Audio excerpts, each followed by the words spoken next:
만나서 반갑고요. 제가 오늘 여러분과 함께 나누고 싶은 이야기는 제목이 아무도 막을 수 없었다.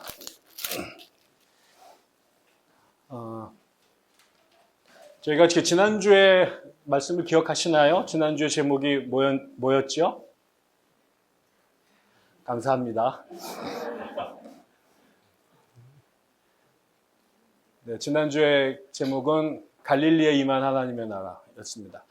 그리고 제가 그때 예언했죠. 네, 이 설교와 같은 내용을 누가복음 16장이 끝날 때까지 매주 반복될 것이라고 제가 말씀을 드렸습니다. 설교문을 다 작성하고 나니까 거의 지난주와 거의 80%의 싱크로율이 네, 제가 그러나 지난주 베끼거나 그런 건 아니고요. 저는 그냥 하나님 시키는 대로 말씀을 준비했는데 큰일 났네. 지난번 바울 때문에 너무 고생했는데 이제 마가 때문에 또 고생하겠다. 이런 생각했습니다. 제가 사실은 이 말씀을 이렇게 읽으면서 또 비슷한 내용들이 계속 반복되면서 옛날에 제가 주일학교 다닐 때 들었던 설교가 생각이 났습니다. 주일학교 때 우리 목사님께서 하셨던 설교 같은데요. 역사적으로 얼마나 정확한지 잘 모르겠습니다. 그러나 미국에서 한 젊은 선교자를 어느 아주 유명한 교회에서 담임 목사님이 어디에 잠깐 외출하시는 것 때문에 초청 설교자로 모셨는데 이 분이 한 달 동안 주일날 설교를 하게 됐습니다. 그런데 이제 이분이 말씀의 메시지가 내 이웃을 내 몸과 같이 사랑해라, 원수를 사랑하라, 뭐 이런 말씀이었습니다. 첫날 설교를 하셨는데 아주 굉장히 파워풀한 설교를 해서 사람들이 큰 은혜를 받았습니다. 그 다음 주에 올라왔는데 똑같은 본문으로 토시 하나 안 틀리고 같은 설교를 반복했습니다. 왜 그럴까? 예배 끝나고 이제 소요가 일어나기 시작했는데 세 번째 주에도 똑같은 얘기를 했고 네 번째 주에도 똑같은 설교를 반복했어요. 결국은 네 번째 설교가 똑같은 설교를 반복하자 예배 끝나고 난리가 났습니다.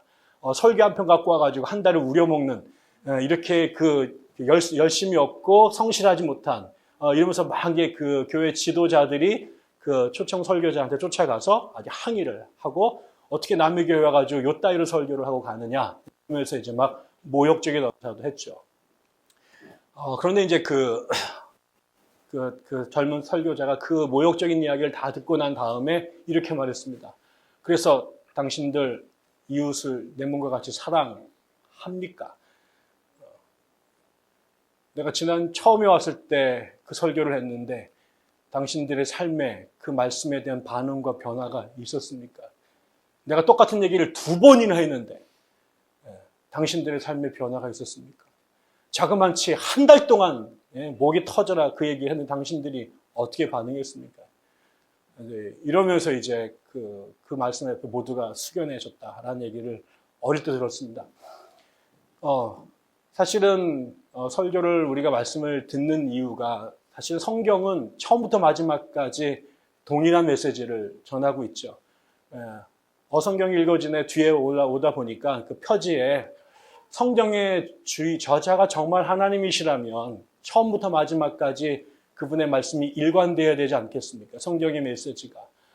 그러니까 결국 우리가 성경을 읽는데 같은 이야기가 계속 반복이 됩니다. 오늘 우리가 공부할 사사기도 보면 악을 행하고 하나님한테 울고 그럼 여호와께서 반응하시고 사사를 세워서 구원해 주시면 좀 지나서 또 하나님의 은혜를 잊어버리고 다시 우상을 섬기고 그럼 또 이민족의 침입 안에서 또 고난을 당하면 또 울고 그럼 하나님께서 또 찾아가서 이 이야기가 12명의 사사가 계속 동일한 스토리를 다른 소재로 반복해 가는 거죠. 그 이야기가 성경에서 계속 반복이 됐습니다. 그리고 그때만 반복이 된 게 아니라 인간을 하나님 창조하시고 나서 지금까지 그 일이 반복이 됐죠. 한국 교회도 130년의 역사가 있지만 사실은 같은 메시지를 매일 듣습니다. 구약에서 갖고 오든 신약에 갖고 오든 그 예수의 말씀이든 바울의 이야기든 그 모든 메시지는 동일합니다. 우리의 삶도 그 말씀에 기가 막히게 그게 이스라엘 고대 사사시대 때만 혹은 포로기 시대 때만 그런 게 아니라 오늘도 우리는 조금 나아지면 하나님 잊어버리고 죽게 되면 그때서야 신음하면서 하나님 앞에 기어 나와서 천부의 의지 없어서 손 들고 나가고, 그러다가 조금 또 하나님께서 또 봐주셔서 좀 돌아가면 또 새카맣게 잊어먹고 이 사이클을 계속하는 거죠. 사실은 예배가 뭘까요? 우리가 이 시간에 들어야 될 내용이 뭘까요? 우리의 이 루틴하게 돌아가는, 세월이 지나도 바뀌지 않는, 아니 점점점 고질화되는 우리가 하나님 앞에 나아가지 못하고 하나님의 백성으로 살지 못하는 것에 대해서 세상 사람들은 그냥 그렇게 살아가지만 우리는 그 이야기를 또 듣고 또 듣고 또 듣고 또 들어서, 왜? 점점점 나이 먹을수록 단기 기억 상실증이 더 심해지거든요. 젊은 아이들은 조금 오래 기억하는데 나이 드실수록 자꾸 더 빨리 원상복귀하게 되니, 그럴수록 우리가 다시 모이는 거죠. 그래서 그 이야기를 처음부터 다시 든 겁니다. 저희가 사실은 어쩌면 이 지겨운, 남들이 보면은 끔찍할 것 같은 이 동어반복의 이야기를 저희가 일평생 다시 듣는 이유는 그것이 우리를 죽음에서 건져내는 생명이 거기에 있기 때문에, 우리가 지금 이 세상에 있지만 이 세상에 속하지 않고 하나님 백성으로 살고 있다라고 하는 이 사실을 잊어버리지 않도록 하기 위해서, 밖에 가면 나를 누구 아빠, 누구 남편, 어느 학교 선생님 이렇게 부른단 말이죠. 그러니까 그게 난 줄 알아요. 그게 내가 인천에 살고 청천동에 살고 그러니까 그게 내 정체성인 줄 알아요. 누가 나에게 월급을 주니까 그 직업이 나의 본질인 줄 알아요. 세상은 그렇게 나를 규정하려고 그래요. 자꾸만 당신이 월급 받는 것이 어느 회사인지 어느 동네인지, 당신이 어느 동네에서 무슨 아파트에 사는지, 당신이 어떤 차를 모는지, 당신들이 누구와 어울려 사는지, 이런 것들로 자꾸 나를 규정하고 그게 나의 본질인 것처럼 자꾸 내 뇌를 씻겨요. 그래서 그런 줄 알고 자꾸 살아요.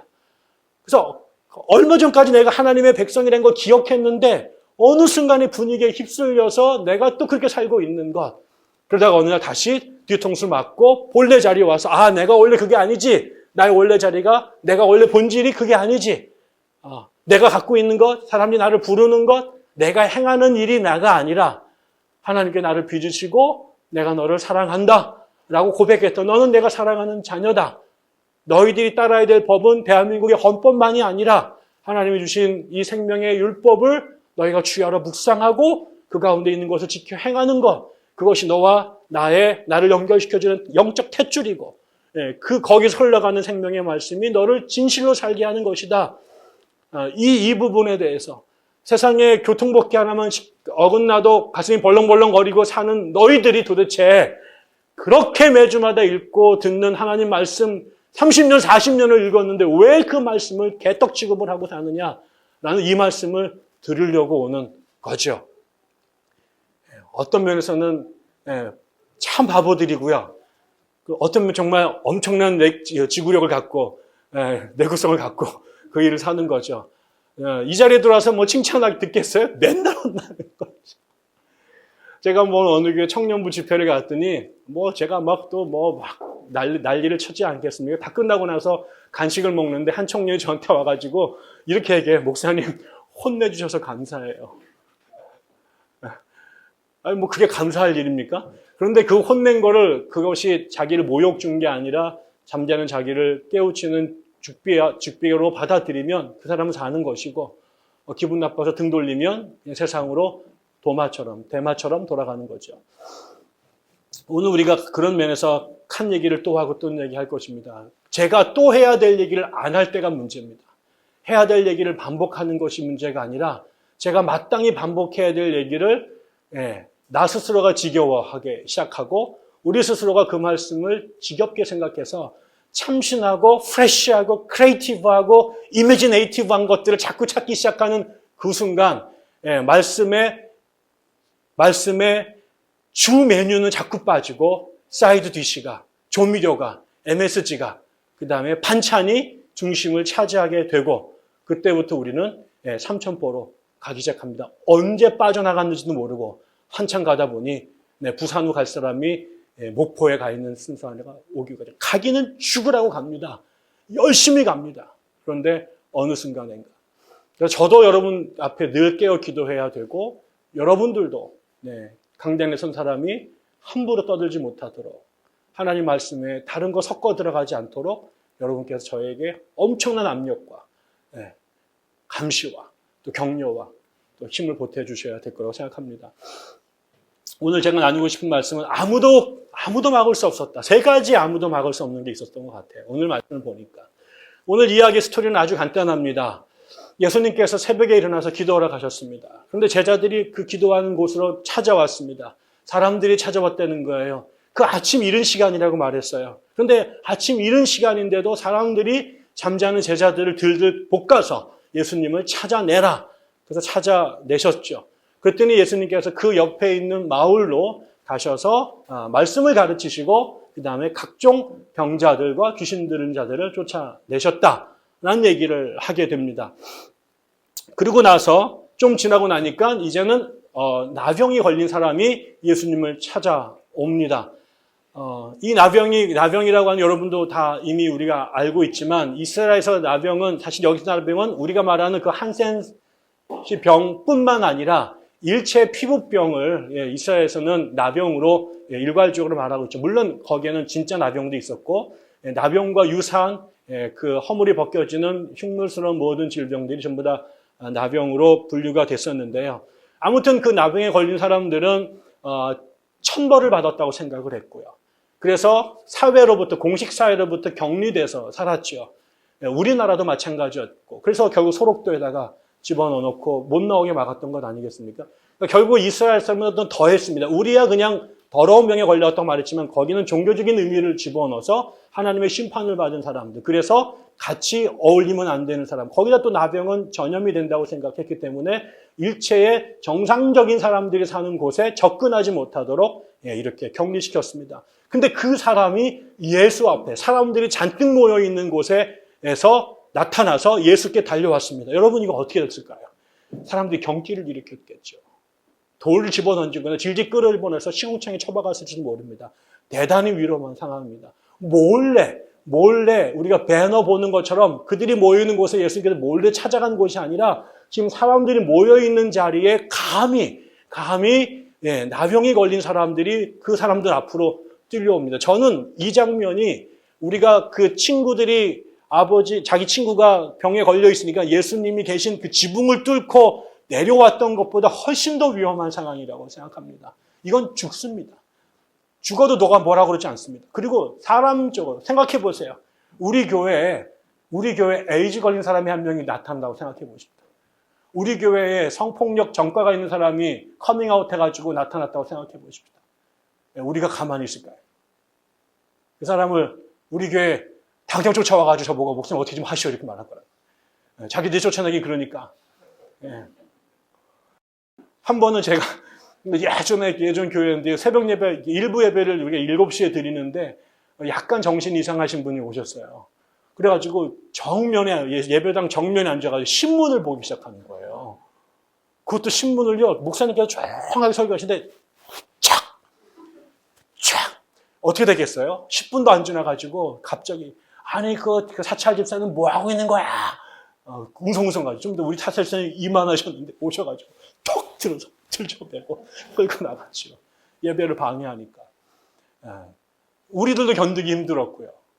이거 정말 어떻게 될까? 저거 그냥 주의 사랑으로 계속 용납하고 나서 우리가 계속 2시간, 1시간 동안 신문 넘어가는 소리 듣고 있어야 될 것인가? 아니면 그렇다고 또 들쳐매고 나가자니 또 그것도 거시기 하고. 나는 하기 싫은데 마침 오지사님이 오셔가지고 들쳐매고 나가셨으니까 손 안 대고 코푼격이 돼버리게 된 거죠. 어렵습니다. 그 정도 수준이 아닙니다. 정신 나가서 신문지 넘기는 수준이 아니라 이게 난리가 납니다. 나도 오염되는 순간, 나도 감염되는 순간 나도 똑같이 사회에서 격리돼서 사람들에게 사람대접 못 받는 삶이 될 수 있었기 때문에 거기에 나타난다는 것은 대단히 위험한 일입니다. 그런데 거기에 그 사람이 나타났습니다. 예수께서 그를 치유해 주셨죠. 그러고 나서는 특이하게 밖에 나가서 이 일에 대해서는 아무 얘기도 하지 마라. 대신 그 당시 유대 율법에 의해서 이것이 병이 날 것에 대한 최종 판결을 제사장이 내리고 그러니까 제사장한테 가서 낫는지 안 낫는지 확인을 하고 그리고 나서는 하나님께 감사의 제물을 드려야 된다라는 얘기를 하셨죠. 그런데 이 사람이 어떻게 됩니까? 나가서 다른 말을 안 듣고 예수의 말을 안 듣고 나가자마자 자기가 예수에 의해서 고침받았던 사실들을 떠들기 시작을 하게 됐고, 또 사람들은 예수께 더 많이 몰려오게 됐다라는 게 오늘 본문의 대략적인 이야기입니다. 이 이야기를 우리가 좀 더 들여다보면 저는 우리가 세 가지 막을 수 없는, 인간의 힘으로 막을 수 없는 세 가지가 이 이야기를 끌고 나가고 있다고 생각합니다. 그런 면에서 보면 많은 경우에 우리 눈에는 그냥 우연인 것 같고 지나가는 에피소드인 것 같지만, 우리가 이거를 더 다른 믿음의 눈으로 보면 어쩔 수 없는 불가항력적인 필연적인 하나님의 섭리 가운데 움직여지는 세상의 또 다른 법칙을 볼 수 있는 것 같습니다. 첫 번째는 예수님께서 하나님의 나라를 이 땅에 이루시는 그 일을 아무도 막을 수가 없었던 것입니다. 예수님께서 이 일을 시작하셨을 때, 이 일을 처음 시작했을 때 우리가 처음에 공부했던 것처럼 하나님의 영이 예수에게 임했고, 하나님께서 내가 이를 기뻐한다, 내가 좋아하는 사람이다 라고 말하고 그분을 광야를 보냈죠. 광야에서 마귀가 예수님께 시험을 걸죠. 그래서 예수께서 이 일을 하시지 못하도록 초장에 그의 발목을 잡으려는 시도를 마귀가 했습니다.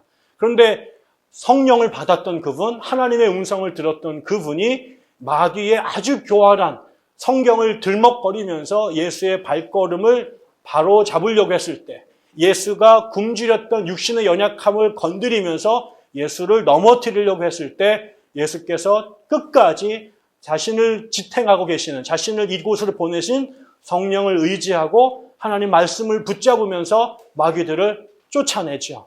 그래서 오히려 그 흉물스럽고 무서웠던 광야를 에덴의 동산처럼 하나님의 뜻이 이루어지는, 그래서 짐승들과 예수가 함께 거하시는 이사야 11장에 숨겼던 하나님의 나라가 광야에서 이루어지기 시작을 했죠. 그리고 나서 이분이 광야에서 나와 이제 갈릴리로 가서 제자들을 부르십니다. 제자들을 불렀을 때 그들이 예수의 부름에 응답하고 자기를 얽어매왔던, 자기로 알고 한 발자국 더 나가지 못하게 붙들어 맸던 그들의 그물, 그들의 가족, 그들의 재산, 그들의 삶에 대한 책임, 이러한 것들을 예수를 만나는 순간 그들이 그거를 내려놓기 시작을 하게 되죠. 그래서 예수 사역에 동참하게 됩니다. 그러고 난 다음에 그가 어디로 들어가느냐? 예수가 하나님의 나라가 부재했던 공간에 밀고 들어가서 그 세상을 지배하고 있던 각종 귀신들을 말씀으로 청소해내기 시작을 하게 되죠.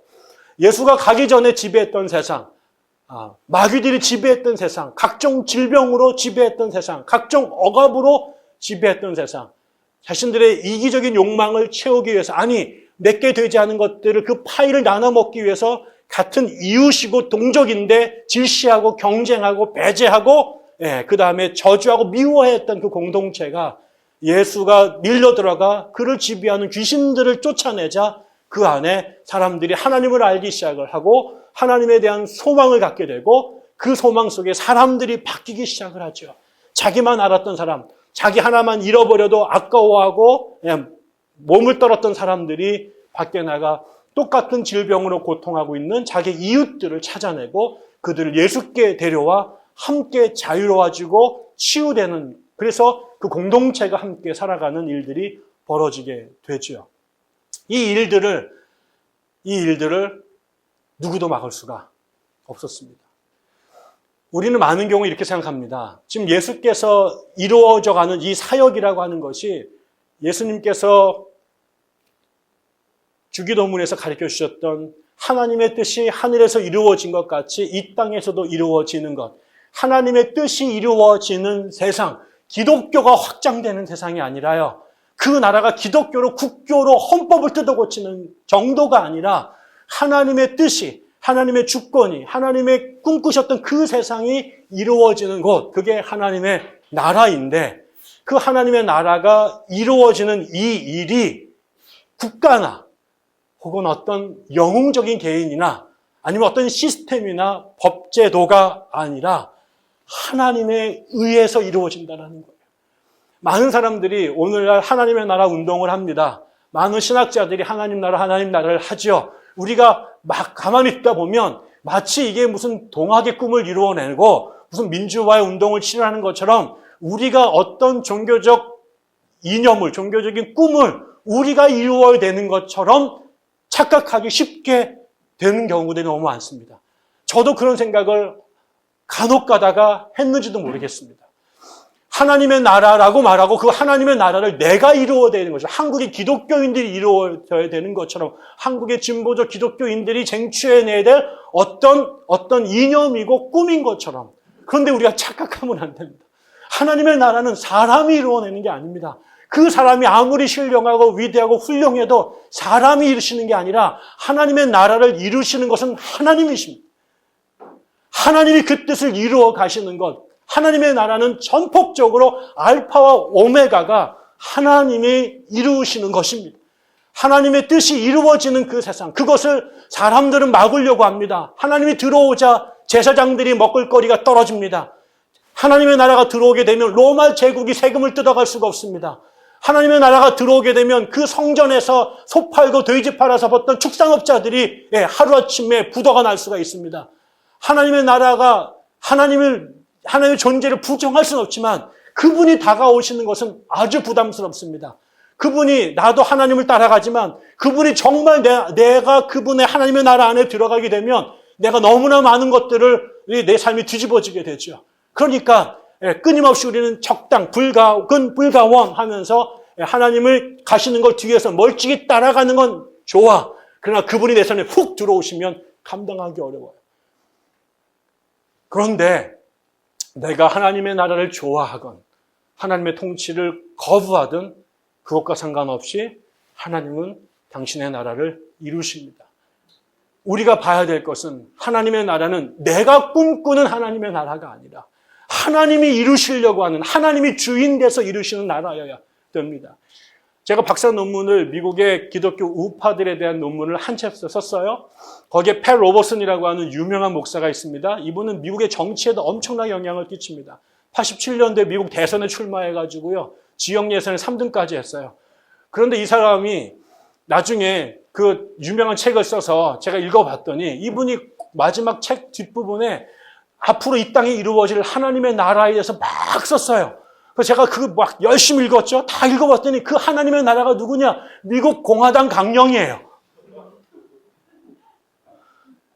성경이 말하는 하나님의 나라가 아니라 내가 속한 정당, 내가 속한 계급이 꿈꾸는 그 세상이 하나님의 나라라는 거예요. 그래서 얘들도 제거해야 되고 쟤들도 제거해야 되고 쟤들하고 싸워야 되고 쟤들 같이 놀면 안 돼. 그런 이야기들이 거기에 너무나 교활한 언어로 가득 들어있는 거예요. 다 속지요. 너무 멋있어. 그런데 그게 그 나라에는 들어갈 수 없는 사람들이 너무나 많아. 유색인종들 못 들어가요. 가난한 사람들 못 들어가요. 이민자들 못 들어가요. 제3세계에 있는 나라들 못 들어가요. 미국과 동의하지 않는 나라들 아무도 못 들어가. 그러니까는 미국에 있는 와습이라고 하는 화이트 앵글로 섹슨이라고 하는 요 미국을 세웠던 요 사람들만이 들어가는 세상. 그거를 지가 꿈꾸는 하나님의 나라라고 책 제목도 그렇게 써 붙인 거죠. 우리가 그러기 너무 쉽다라는 거예요. 우리 모두가 꿈꾸는 하나님의 나라라는 정의가 그 하나님에 대한 나라에 대한 청사진이 하나님이 세우시고자 하나님이 꿈꾸자 온 세상이 아니라 내가 속한 교단, 내가 속한 계급, 내가 속한 교회, 내가 속한 사람들의 집단이 꿈꾸는 그들만의 세상. 이청준의 소설 제목처럼 당신들의 천국이 되기를 원하는 사람들이 너무나 많은 거죠. 그 세상은 사람들이 이루려고 합니다. 그 세상을 이루기 위해 사람들을 운동단체를 모으고 조직하고 패거리들을 모으죠. 그거는 자기들이 꿈꾸는 세상을 이루어야 되니 패거리를 모아야 됩니다. 그런데 하나님의 나라는 그들에 의해서 이루어지지 않습니다. 하나님의 나라는 하나님이 꿈꾸시는 세상이고요. 그 하나님의 나라는 하나님이 직접 이루어져 가야 되는 것이죠. 그러니 우리가 해야 될 일은 뭐겠습니까? 내가 꿈꾸는 세상, 내가 생각했던 하나님의 나라라고 하는 것이 하나님이 꿈꾸시는 세상에 근거해서 끊임없이 내가 비판을 받아야 되는 거죠. 내가 꿈꾸는 세상으로 하나님 나라를 난도질하는 게 아니라 성경에서 우리에게 선포되고 하나님이 이루시려고 했던 하나님의 나라가 무엇인지에 대해서 우리가 공부해야 되고 그것의 근거에 내가 갖고 있는 나의 교리, 내가 속한 교단, 내가 속한 계급적 의식, 내가 갖고 있는 정치적 이념, 이러한 것들이 과연 맞는 것인지에 대해서 끊임없이 우리가 반성해야 되는 거죠. 한국은 분단을 해왔고 참 어려운 시절도 많이 보냈습니다. 그러면 거기에 속한 다 이해관계가 있어요. 저도 이북에서 오신 아버지, 전라도에서 공산당에 총살당한 외할아버지를 두고 자랐고, 우리 아버지, 우리 친척들 모이면 뭐 난리도 아닙니다. 근데 이분들이 다 상처가 있어요. 괜히 그러는 게 아니라 충분히 그럴 만한 상처가 있어요. 그 상처가 세상을 바라보는 그들의 눈을 결정합니다. 그건 너무나 자연스럽습니다. 그런데 그 상처와 이해관계가 이 세상을 온통 퍼즐처럼 조각조각 내놨습니다. 그런데 하나님은 그 중에 한 퍼즐이 모든 퍼즐을 지배하는 것이 아니라 이 상처난 그 모든 사람들이 하나님의 사랑과 하나님의 구원 안에서 녹아져서 하나님이 처음 그들을 만드셨을 때 그들이 어떤 친구는 까맣고 어떤 친구는 하얗게 만들었는데 하얀 것과 까만 것이 혐오스럽고 서로를 배제하고 폭력을 이루는 것이 아니라 그 하얀 것과 까만 것과 노란 것이 어떻게 섞였을 때 이 세상을 하나님께서 심히 보기 좋아하셨던가라고 하는 그것, 까만 것이 다 지배하거나 아니면 하얀 것이 지배하는 세상이 아니라 그 하얀은 하얀대로 까만 것은 까만 건대로 귀한 것인데 이 형제들이, 이 다른 형제들이 어떻게 서로 같이 살아서 이것들이 어울려 무지개 색깔을 만들어낼 수 있을 것인가? 그게 하나님의 꿈이라면 지금 우리가 갖고 있는 우리의 생각들을 끊임없이 하나님 나라에 예수가 이루어져가는 그 세상에 비추어 나를 뜯어 고쳐 가는 거죠. 내 뜻으로 하나님을 드라이브 하려고 하는 것이 아니라 하나님이 만들어가는 세상에 내가 동참하기 위해서 나를 바꿔가는 것입니다. 나를 끊임없이 재구성해가는 것입니다. 나를 끊임없이 해체해가는 것입니다. 우리끼리 만나면 싸울 수밖에 없는 검은 사람과 흰 사람이지만 하나님 나라 앞에 서면 이 검은 것과 흰 것이 대립과 갈등의 조건이 아니라 하나님의 나라를 더 아름답게 만드는 상생과 공존의 이유를 그런 이유들이 되어가는 것이죠. 저는 우리들이 그런 꿈들을 갖고 있습니다. 우리 교회가 그런 꿈들을 갖고 있습니다. 수많은 사람들이 왔으면 좋겠습니다. 우리 교회가 각자가 꿈꿨던 하나님 나라에 대한, 기독교에 대한, 복음에 대한 생각들이 있을 것입니다. 근데 이것들이 우리의 다른 모든 생각들을 배제하고 내 생각으로 지배하고 군림하게 되는 그렇게 획일화된 교회가 아니라 이 모든 다름이 하나님 나라 안에서 어떻게 녹아져서 우리 모두가 상상하지 못했던 휘황찬란한 빛을 낼 수 있는지를 경험하는 공동체가 됐으면 좋겠습니다.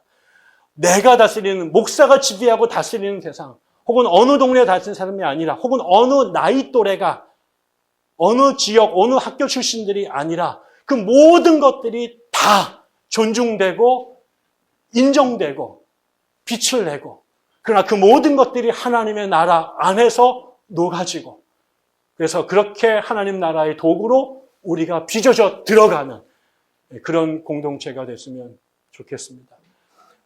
어떤 사람들은 불편할 수도 있어요. 그래서 오른쪽으로 우리 교회를 끌고 가고 싶고, 어떤 사람은 왼쪽으로 돌리고 싶고, 어떤 사람은 앞으로 가고 싶고, 어떤 사람은 브레이크를 걸고 싶은지 모르겠어요.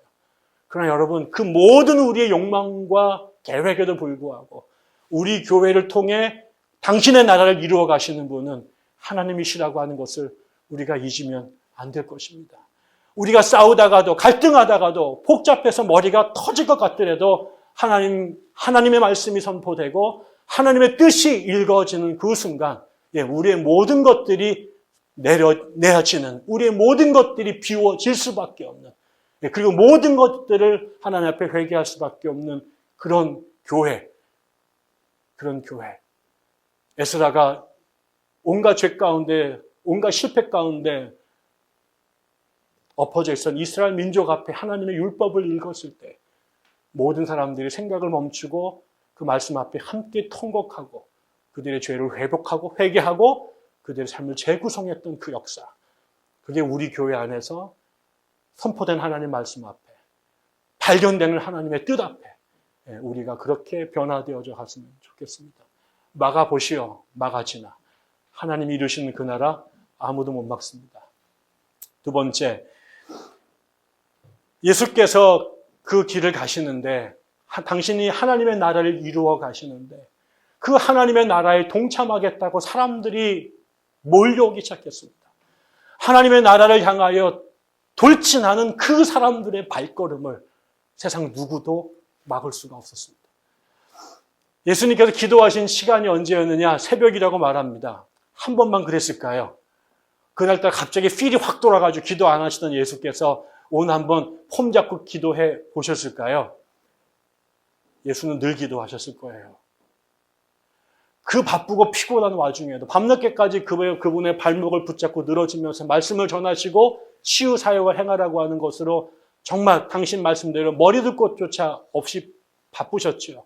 그런데 그분은 새벽마다 일어나서 그 모든 일들을 하기 전에 하나님을 만납니다. 당신의 공생애가 시작되기 전에 광야에 들어갔던 그분, 그것이 일상으로 돌아온 매일의 삶이 하나님 앞에 나아가는, 당신이 하나님의 아들이지만, 당신이 성령 충만했지만, 당신이 첫 자리에 성령께서 임하고 하나님의 말씀이 그에게 들려왔던 이 경험을 그는 일상 속에 매일 24시간 속에서 끊임없이 반복하셨지요. 그래서 일어나자마자 그분은 먼저 세상에 다른 일을 하기 전에 하나님 앞에 나아갔고 하나님 음성을 듣고 하나님과 하나님의 영으로 원기 충만해지는 경험들을 하게 됩니다. 근데 그 시간에 사람들이 찾아옵니다. 새벽에 예수를 만나러 사람들이 찾아옵니다. 사람들의 그 따가운 시선, 언제 돌에 맞아 혹은 매에 맞아 죽을지 모르는 그 나병 환자가 그 사람들의 벽을 뚫고 사람들의 그 경멸하는 눈빛을, 혐오의 눈빛을 뚫고 예수 앞으로 달려 나옵니다. 점점 많은 사람들이 예수 앞으로 시간을 넘어서서 원근 각처에서 예수를 만나겠다고 예수가 계신 그 집을 향하여 달려 나옵니다. 혼자 나올 때가 있었고 구름대같이 군중들이 몰려올 때가 있었고 아침에도 나오고 점심에도 나오고 저녁에도 나옵니다. 왜 그랬을까요? 하나님이 없이 나도 하나님처럼 되고 싶었던 사람들, 나도 하나님처럼 올라가고 싶어서 바벨탑을 쌓았던 사람들, 나도 하나님처럼 되고 싶어서 제국의 흉내를 내고 왕을 세웠던 사람들, 자기도 또 다른 제2, 제3의 제국을 꿈꿔왔던 사람들, 여전히 망했던 그 나라, 한 번 딱 찬란하게 빛났던 다윗 때의 시대를 다시 되돌리고 싶었던, 그것이 하나님을 잘 믿는 세상이 아니라 정치 군사적으로 남들만큼 덩치가 컸던 그 세상을 꿈꿨던 약자들. 그 사람들이 그 삶에 만족한 것 같았지만 결국은 하나님처럼 되고 싶었던 그들에게 찾아온 것은 에덴에서의 추방이었고, 하나님 없이 스스로 바벨탑을 쌓고 싶었던 그들에게는 형제들이, 가정이 서로를 증오하고 돌로 쳐 죽이는 세상이 됐고, 하나님 없이 인간들이 문명을 이루고 싶었던 그 세상은 밖에 있는 다른 이웃들이 언젠가 내 등에 칼을 꽂을지 몰라 두려워 떨 수밖에 없는 세상이 되었던 거죠. 또 다른 제국을 꿈꾸고 또 다른 거대한 왕국을 건설하고 싶었던 유대인들, 하나님이 그렇게 말씀했지만 하나님 등 돌리고 바알과 아세라 앞에 굽신거렸던 그 사람들에게 돌아왔던 삶, 그 삶은 주님이 떠나간 그 자리에 하나님의 나라가, 인간이 세상 꿈꿨던 세상이 온 게 아니라 각종 귀신들이 그들을 지배하고 각종 질병들이 그들을 지배하고 각종 세금들이 그들의 등을 조이는, 또 다른, 하나님께서 한 번도 그 자식을 낳으면서 이놈이 그렇게 살 거라고 한순간도 꿈꾸거나 상상조차 못했었던 그 비참한 삶을 이스라엘 백성들이 살았던 거죠. 아버지로부터 벗어나서 자유롭게 살고 싶어서 아버지의 재산을 땡겨받아 이국으로 가서 허랑방탕하게 살았지만 결국 그의 종말이 결국은 돼지 옆에서 지엄나무 열매를 딱 먹으면서 돼지처럼 살아야 했던 그 탕자의 삶과 지금 이스라엘 백성들의 삶과 그 다음에 이 시대에도 하나님 없이 살아가는, 하나님 없이 인간이 만든 낙원, 인간이 만든 그 지상의 유토피아를 꿈꾸는 사람들, 결국은 하나님 계시지 않는 그 자리에 만몬이 지배하게 되고 온갖 질병이 지배하고 온갖 전쟁과 핵무기가 지배하는 세상이 돼버렸잖아요. 하나님으로부터 떨쳐나오면 자유로울 줄 알았어요. 하나님 없으면 행복할 줄 알았어요. 아버지의 잔소리 듣지 않으면 자유롭고 행복할 줄 알았어요. 그러나 아버지의 그 빈자리에는 돼지가 기어들어왔고 아버지의 말씀 그 옆에 나는 또 다른 돼지 음식을 먹는 또 다른 돼지 같은 존재가 돼버린 거잖아요. 그들에게 그를 찾는 소리가 들립니다. 잃어버려서 99마리 곁에서 뛰쳐나가서 사방을 헤매다가 가시덤불에 처박혀서 언제 사자가 자기에게 달려들지 못할 공포에 질려 울고 있던 그 어린 양에게 그 어린 양을 찾아오는 예수의 소리가 그 목자의 소리가 들리게 되죠. 부끄러워서 감히 아버지 앞에 다가갈 용기를 내지 못한, 그러면서 더듬더듬 거리면서 어느샌가 그 고향 곁에 왔을 때 저 끝에서 그 밤늦게까지 눈물로 아들을 기다리고 있는 아버지를 본 거죠. 내심 하나님 없는 삶을 살았고 아버지 없는 세상을 꿈꾸었지만 그 결과 돼지같이 된 나, 이마에 표를 하고 도망 다녀야 됐던 가인의 자식들, 그들을 부르는, 그들에게 다가오시는 예수의 하나님의 목자의 음성이 들리기 시작하죠. 그 전까지는 부끄럽기도 하고 되먹지 못하고 멍청하고 믿음 없어서 쫓아가지 못했지만 이 험난한 과정들을 겪고 난 다음에 듣는, 그 겪고 난 다음에 보여지는 그 나라와 그 나라의 소리 앞에 에이든 더 이상 참을 수가 없었던 거죠. 그전에는 아무리 얘기해도 들려지지 않았고 아무리 가르쳐도 뭔 말인지 못 알아들었던 그들이 탕자가 돼보고 잃어버린 어린 양이 되어보고 쫓겨난 가인이 되고 나보니 그때서야 그 집이, 그 부모가 그분의 곁이 얼마나 소중했는지를 알게 되죠. 그들에게 들려오는 하나님 나라의 초대가 그들 앞에서 벌어지는 잃어버렸던, 놓쳤던 하나님 나라의 그 기사와 이적을 바라보게 됐을 때 그 앞에 나아가는 것이 돌에 맞아 문눈병이 낫기 전에 자기 몸이 찢겨 죽을지 모르고 그 새벽에 쫓아가는 것이 그 시대의 관습과 예의에 어긋날지 모르지만 한시도 견딜 수가 없었기 때문에 새벽에 들어가 제자들이 자는 방문을 흔들 수밖에 없었고 사람들의 눈총과 날아오는 돌에도 불구하고 예수 앞에 나갈 수밖에 없었던 것이고, 그 소식을 들은 동네 사람들이 가슴이 설레어 도무지 남들이 다 달려가는 그 길 뒤에서 구경하고 앉아있을 수 없어서 한 발 늦을세라 예수를 향해서 달려나가기 시작했던 거죠. 많은 사람들이 한국 교회가 쇠퇴 중이라고 말합니다. 다른 종교는 부흥하는데 한국 교회는 추락한다고 말합니다. 아니, 세상 사람들이 세속화돼서 더 이상 종교가 필요 없기 때문에 사람들이 하나님을 떠난다고 말합니다. 그럴까요?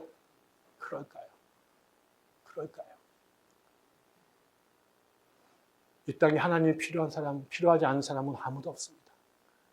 교회 등을 돌리고 세상으로 달려가는 사람들의 영혼의 깊은 곳에도 그들이 하나님을 향한 내가 잃어버렸던 그 나라로 돌아가고 싶은 근원적 갈망들이 그들 안에 있습니다. 문제는 가기 싫어서가 아니라 갈 곳이 없기 때문에 그렇습니다. 가야 되고 가고 싶은데, 달려가고 싶은데 나도 그 자리에 함께 누려서 내 안에서도 문둥병이 낫고 내 귀에도 하나님의 권세 있는 말씀이 들려지고 내 안에도 공동체가 살아나는 것들을 너무너무 보고 싶은데 나를 기다리는 아버지보다 달려가는 내 마음이 더 간절하고 절절한데 갈 곳이 없습니다. 나를 기다리는 아버지의 집이라고 찾아갈 곳이 없고 내가 돌아가야 될 99개의 양들이 모여있는 그 울타리가 존재하지 않는 거죠. 우리가 세상 사람들을 교회가 부흥되기를 꿈꾸죠.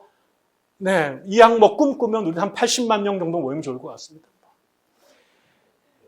이왕 꿈꿀 거 한 80만 명 정도 모여서 세계 기록 한번 갈아치면 좋을 것 같긴 한데, 여러분, 우리가 꿈꾸죠.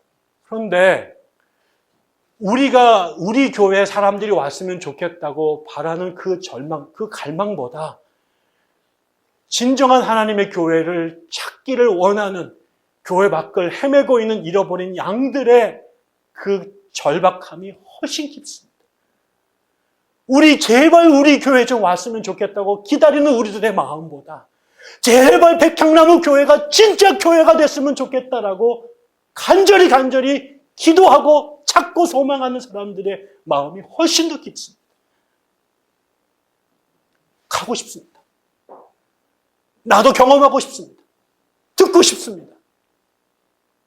근데 문제가 여기에 들려지는 말씀이 여기 안에 있고 치유되는 하나님의 경외와 이적이 우리 가운데 나타나고 있고 함께 그 자리를 공유하고 싶어서 자기 옆자리를 기꺼이 내줄 수 있는 벗들이 열린 마음으로 그곳에 있는가가 중요한 것이죠.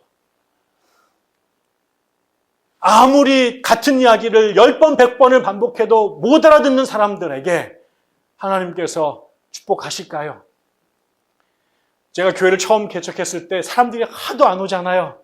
몇 년이 지났는데 약도 오르고 화도 나고 그래가지고 하나님은 제가 기도했습니다. 하나님 좀 웬만하면 좀 주시죠.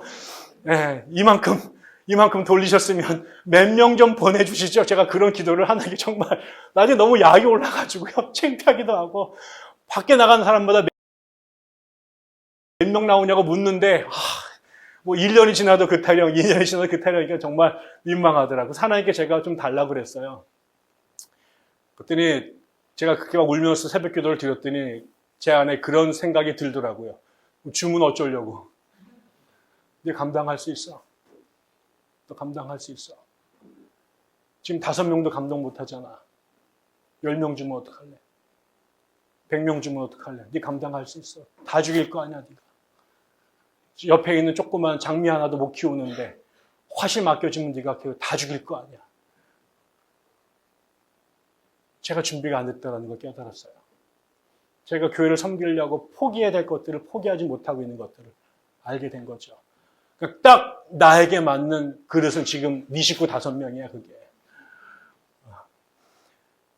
여러분, 우리가 사람 맞을 준비를 해야 되지 않겠어요? 교회 이사 가요. 넓은 집으로 이사 갑니다. 대박입니다. 그런데 어쩔 거예요? 집만 마련해 놨는데, 찾아왔는데, 모양은 그럴듯한데, 거기에 하나님이 안 계시면, 모양은 그럴듯한데, 거기에 성령이 안 계시면, 간판은 덕하니 기독교라고 십자가까지 붙여놨는데, 하나님 말씀이 거기 없으면, 교회라고 그래서 갔더니, 지들끼리 그러면. 여러분, 우리가 하나님의 말씀 안에 거하면, 우리가 진짜면, 여기에 정말 성령이 계시고, 하나님의 말씀이 정말 선포되고, 성도의 사랑의 공동체가 정말 이루어지면, 우리 교회로 달려나오는 수많은 사람들의 발걸음을 누구도 가로막지 못할 것입니다. 그러나 우리가 아무리 선전을 하고 난리를 치고 위장을 하고 그렇게 티를 내도 여기에 그 진리가 그 생명이 없으면 모든 사람들이 우리가 별짓을 다해도 그들이 떠나는 것을 막지 못할 것입니다. 마지막으로 이 광경을 본 사람들 있습니다. 이걸 체험한 사람들이 있습니다. 전해 들은 게 아니라 눈으로 봤습니다. 성경을 쓴 사람들, 그들은 남의 이야기를 대필한 고스트라이터가 아닙니다. 그들은 어디서 주워서 들은 얘기를 뻥튀기로 그럴듯하게 써낸 창조적인 소설가들이 아닙니다.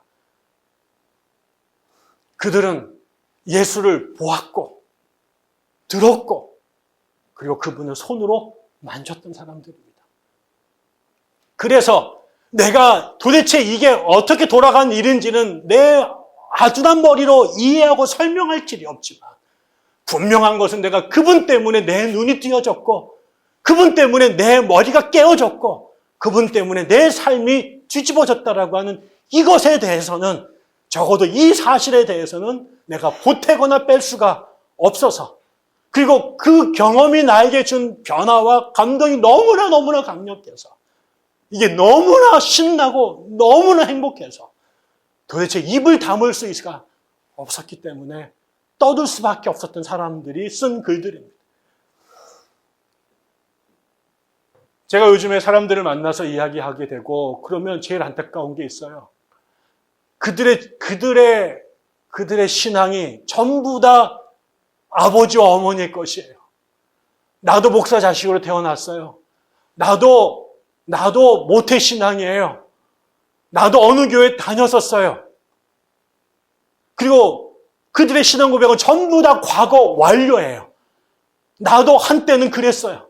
나도 80년대는 뜨거웠어요. 나도 청년 때는 대단했죠. 나도 장가가기 전에는, 결혼하기 전에는, 그 다음에 취업하기 전에 나도 괜찮았어요. 라고 다 과거 완료예요. 그러면 지금은 수많은 사람들이 책을 읽어요. 수많은 사람들이 신학에 공부하고 성경을 이해하려고 노력해요. 그런데 여러분 우리가 그래서 신학자들 안에는 성경이 하나님 말씀이냐 아니냐 갖고 진보냐 보수냐 갖고 싸워요. 자유주의라고 그러고 근본주의자라고 서로 힐난해요. 안 믿겨지는데 교회 안에서 하나님 말씀 아니라고 말하면 또 신앙 없다 그럴까 봐 그런 척하고 적당히 얼버무녀요. 속으로는 지적으로는 동의가 안 되는데 교회의 문화상 하나님 말씀이라고 믿는 척해야 되는.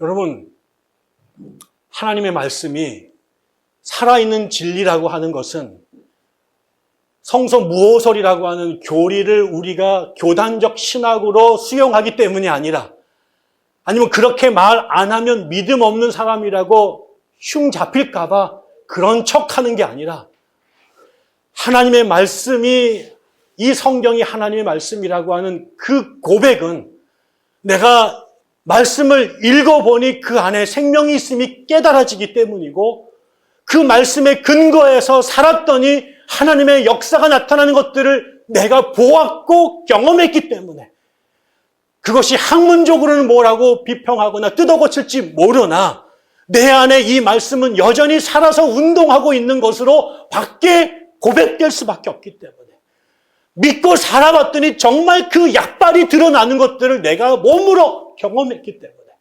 교리가 아니라 신학이 아니라 나와 이 하나님의 관계 속에서 이 말씀이 내 삶을 움직이는 여전히 살아있는 GPS고 여전히 살아있는 생명의 양식이고 여전히 내 삶을 공급하는 근원적인 두나미스임을 내가 성경을 읽고 하나님 말씀에 순종해서 그렇게 주야로 묵상하고 살았더니 내 안에 하나님의 나라가 임하는 하나님의 나라가 실현되는 것들을 내가 눈으로 보고 느끼고 그 다음에 감지했기 때문에 하나님의 말씀이라고 고백할 수밖에 없는. 그래서 자유주의 신학자들이 온갖 수천 권의 섯을 써서 그게 사람이 쓴 얘기라고 사람이 만들어낸 편집된 소설이라고 아무리 나에게 강하게 설명해도 내가 그걸 지적으로 다 동의하고 이해가 되나 그럼에도 불구하고 지구는 돈다고 고백했던 누구처럼 여전히 그 말씀은 나에게 살아있는 하나님 말씀이라고 고백할 수밖에 없는. 그러려면 우리의 삶이 그 삶의 경험의 대상이 되어야 되고 그 말씀이 내 안에 실현되는 것들을 내가 삶 속에서 누려야 되고 그 누리게 되면 이 재밌는 이야기, 이 놀라운 이야기 도무지 떠들지 않고는 참을 수 없는 이 충격적 이야기를 나가서 떠들게 됩니다. 제 여동생이 저보다 1년 먼저 결혼했어요. 그래서 지혜라고 하는 애를 낳았어요. 근데 이게 제가 처음 내게 주어진 조카였거든요. 제가 몰랐는데요. 나중에 1년이 지나고 나서 우리 수연이가 태어났거든요. 그때는 우리 교회 주일학교 전도사님, 교사들이 제가 그때 전도사였는데, 전도사님 중요한 변화가 일어난 거 아세요? 뭘까요? 그랬더니 지난 1년 동안 전도사님의 모든 설교의 지혜가 나왔어요. 그러고 나는데 수연이가 태어난 다음에 지혜가 사라졌어요. 1년 동안 내 머리를 사로잡았던 그 지혜가 줬던 감격, 충격. 나는 몰랐는데 늘 내 예배에서 우리 지혜는 얘기를 하고 있었고. 근데 이게 피가 물보다 진하더라고요. 조금 더 센 애가 태어났더니 지혜는 바로 수연한테 밀려나기 시작했고, 그 다음에 저는 계속해서 내가 우리 수연이 얘기를 하게 됐던 거죠. 여러분의 생각이 뭐로 장악되어 있느냐? 여러분의 의식은 무엇이 장악하고 있느냐? 여러분의 하나님의 이야기가 내 얘기가 되고 성경의 이야기가 내 삶의 고백이 되었을 때 여러분의 의식과 삶을 장악하고 있는 그 스토리가 여러분의 언어와 여러분의 의식을 장악할 수밖에 없고, 누르면 예수 얘기가, 누르면 백향나무 얘기가, 누르면 하나님 나라의 꿈이 선포될 수밖에 없는 거죠. 저는요, 전도 훈련 아주 싫어해요. 전도는 훈련하는 게 아니에요. 전도의 기본은 성령을 체험하는 거고요. 전도의 원동력은 성령이 내 안에 충만한 거예요. 전도 폭발 한 번도 배운 적도 없는 사람도 얼마든지 전도자가 될 수 있어요. 그러나 그 성령을 내가 경험하고 하나님의 나라를 체험한 적이 없는 사람에게 그 테크니컬한 그 전도 훈련이라고 하는 것이 단 한 영혼이라도 구원할 수 있나 보시오. 순위가 바뀌었습니다. 성령을 먼저 누려야 되고 하나님의 나라를 먼저 경험하고 거기에 좋은 연장으로 전도 훈련을 받게 되면 금상첨화가 되지만, 하나님에 대한 경험이, 하나님 나라에 대한 실제적 체험이 없는 상태에 인간이 만들어낸 노하우는 그거는 아주 거추장스러운, 다윗에게 강제로 입히려고 하는 사울의 갑옷 같은 불편한 도구에 불과할 것입니다. 우리도 언젠가는 전도 훈련을 하겠지요. 또 그것이 기쁨이 될 때가 올 겁니다. 그러나 그 전에 우리가 누려야 될 것은 내 안에 먼저 체험되고 내 안에 먼저 확신돼서 떠들지 않고는, 전하지 않고는 가슴에 터질 것 같은 이 체험이 먼저 우리 안에 있어야 될 것입니다. 그들이 예수를 만나고 그들이 질병이 낫고 그들이 예수의 권세 있는 말씀을 들었을 때 아무도, 심지어 주님마저도 그들의 입을 막을 수 없었습니다. 우리 교회가 2살 곧 됩니다. 2살이 날아다닐 수는 없어요. 제일 좋은 건 2살 짓하는 것입니다. 2살이 20살 티 내려고 할 때 꼴불견이고요. 불가능합니다. 어떻게 사는 것이 2살에게 가장 적합한 모습일까? 내가 보니 2살은 조금씩 엄마 말을 알아듣는 것 같아요. 엄마하고 다른 아줌마의 얼굴을 구별하기 시작하는 것 같아요. 아직 자기 생각을 충분하게 전할 만한 언어적 능력은 없고 엄마가 걷는 속도로 같이 옆에서 걸을 수는 없지만 드디어 피아가 식별이 되고요. 어설프지만 엄마와 소통이 되고요. 그리고 엄마가 나를 사랑한다는 것을 신뢰할 수 있는 믿음과 사랑이라는 게 생기기 시작하는 것 같아요. 우리가 그 정도는 됐으면 좋겠습니다. 더 멀리 안 가도 적어도 저분이 하나님이신지, 이게 하나님의 음성인지, 내가 지금 하는 것이 엄마에게 기쁨이 되는지는 조금 아는 것 같습니다.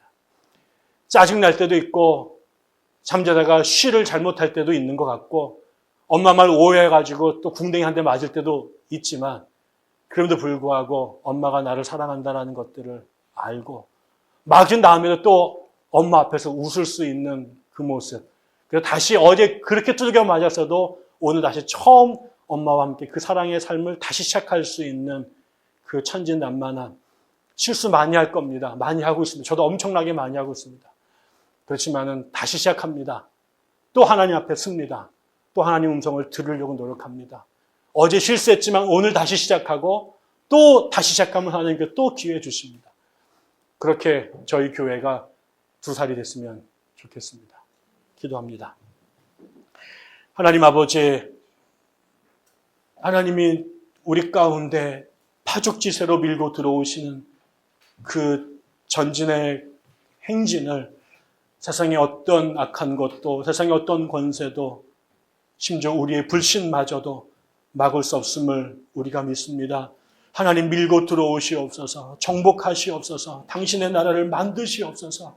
때로는 우리가 거부하고 등 돌릴 때조차도 하나님 머뭇거리지 마시고 밀고 들어와 주옵소서. 우리 안에 당신의 나라를 만들어 주옵소서. 이 나라에 동참할 당신의 백성들을 원근 각처에서 하나님 몰아와 주시옵소서. 저들이 이곳에 있어야 삽니다. 저들이 이곳에 있어야 주여 저들이 예수의 생명의 말씀을 들으며 하나님이 고치시는 질병의 치유를 경험하며 우리를 지배하는 온갖 더러운 귀신들이 쫓겨나가는 것들을 경험합니다. 하나님 우리 현장, 하나님의 나라가 임하는 현장, 주께 주권이 실현되는 현장, 이 땅에 당신의 나라가 세워지는 거룩한 공간이 될 수 있도록 저희 백향나무를 하나님께서 정복하여 주시옵소서. 하나님 우리가 이 경험을 세상과 나누게 하시옵소서. 은폐된 비밀 결사체가 아니라 이 소식을 기다리고 있는 아직 듣지 못한, 아니 꼭 들어야만 그 사람들에게 나가 당차게 자신 있게 감동과 열정으로 우리가 경험한 예수, 우리가 경험한 하나님의 나라를 세상에 증거할 수 있는 사람들로 뒤바뀌어 갈 수 있도록 주여 저희들을 그렇게 변화시켜 주시옵소서. 감사드리며 예수 그리스도의 이름으로 기도드립니다. 아멘.